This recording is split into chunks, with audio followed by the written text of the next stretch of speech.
అమిత్ షా ఇప్పుడు పశ్చిమ బెంగాల్ ఒకవైపు, అస్సాం ఒకవైపు, తమిళనాడు ఒకవైపు, కేరళ, పుదుచ్చేరి మొత్తం 5 రాష్ట్రాల్ని కవర్ చేస్తూ ఆయన అయితే ప్రసంగాలు దుల్లగొట్టేస్తున్నారు. ఇప్పుడు పుదుకోట్టై, తమిళనాడులోనే ఉన్నటువంటి ఒక జిల్లా పుదుకోట్టై ప్రాంతంలో ఆయన నిన్న మాట్లాడటం జరిగింది.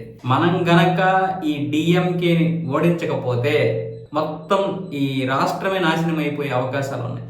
అంటే ఆయన రాజకీయంగా మాట్లాడాడు. అంటే అక్కడ ఉన్నటువంటి ప్రజలను ఉద్దేశించి డిఎంకే విపరీతమైనటువంటి అవినీతి చేస్తోంది, ఏ పని చేయాలన్నా 20% కమిషన్ వీళ్ళకి వెళ్ళిపోవలసిందే అంటూ ఆయన కొన్ని సంచలనమైనటువంటి వ్యాఖ్యలు చేశారు. కానీ ఇక్కడ రాజకీయంగా మాట్లాడినా సరే తమిళనాడులో హిందుత్వం చాలా ప్రమాదకరమైనటువంటి పరిస్థితుల్లో ఉంది. అక్కడ అధిక సంఖ్యలో ఉన్నటువంటి హిందువుల్ని మెల్లగా పెరియార్ సిద్ధాంతాలకు తీసుకొచ్చి కమ్యూనిస్ట్ సిద్ధాంతాల వైపుకు మళ్లించి అలాగ వాళ్ళని ఒక రకమైనటువంటి ఓటు బ్యాంకుగా మార్చుకున్నారు. వాళ్ళకి తెలియకుండానే వాళ్ళ యొక్క ఉనికిని కోల్పోయేలా చేస్తున్నారు. కేవలం ప్రాంతం, భాష అనే పేరుతో అక్కడ వాళ్ళని, అంటే అక్కడ పూర్తిగా హిందుత్వం నాశనం చేసేటటువంటి ఒక ప్రక్రియ మొదలైంది. అది ఇప్పుడు డిఎంకే అయినా కావచ్చు, లేకపోతే రేపు టీవీకే, విజయ్ పార్టీకి చెందినటువంటి టీవీకి అయినా కావచ్చు. అయితే ఇప్పుడు టీవీకేతో కూడా బీజేపీ పొత్తు పెట్టుకోవడానికి చూస్తుంది. ఎందుకంటే బీజేపీ గెలవడం ప్రధానం. అక్కడ బీజేపీ అక్కడ పాగా వేయాలి, బీజేపీ అక్కడ ఓటు బ్యాంక్ చేయాలి, బీజేపీ పరిపాలన ఏంటో తెలియాలి తమిళనాడు ప్రజలకి. మళ్ళీ వాళ్ళని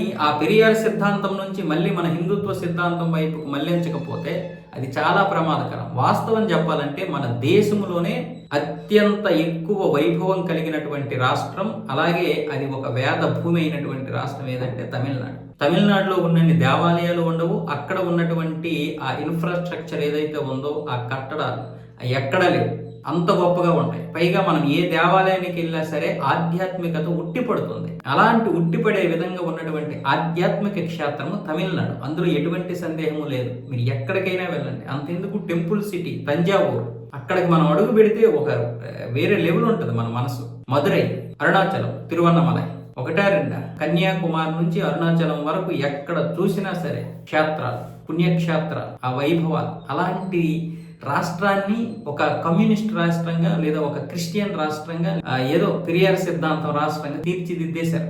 అక్కడ ప్రజలు కూడా ఒక భాష మీద, ప్రాంతం మీద ఉండిపోయారు తప్ప అసలైనటువంటి వాళ్ళ ఉనికి పోతుందని ఆలోచించడం లేదు. ఇప్పుడు మళ్ళీ విజయ్ వచ్చాడు, విజయ్ని కూడా నెత్తినెక్కించుకుంటారు వీళ్ళందరూ కలిసి. కాబట్టి అమిత్ షా కావచ్చు, మోదీ కావచ్చు, వీళ్ళందరూ కావచ్చు ఖచ్చితంగా దీన్నైతే చేజిక్కించుకోవాలి. అలాగే పశ్చిమ బెంగాల్లో, తమిళనాడులో రెండిట్లో కూడా మనం విజయం సాధించాలని అమిత్ షా అంటున్నాడంటే కేవలం రాజకీయ ఉద్దేశంతో కాదు, మనం కూడా ఆలోచించాలి. కాకపోతే అక్కడ ఉన్నటువంటి హిందువుల్ని ఓటు బ్యాంకుగా మార్చాలి, హిందువుల్ని ముందు మనసు మార్చాలి. అదంతా చేయడానికి అందరం కూడా తీవ్రంగా కృషి చేయాల్సినటువంటి అవసరం అయితే ఉంది.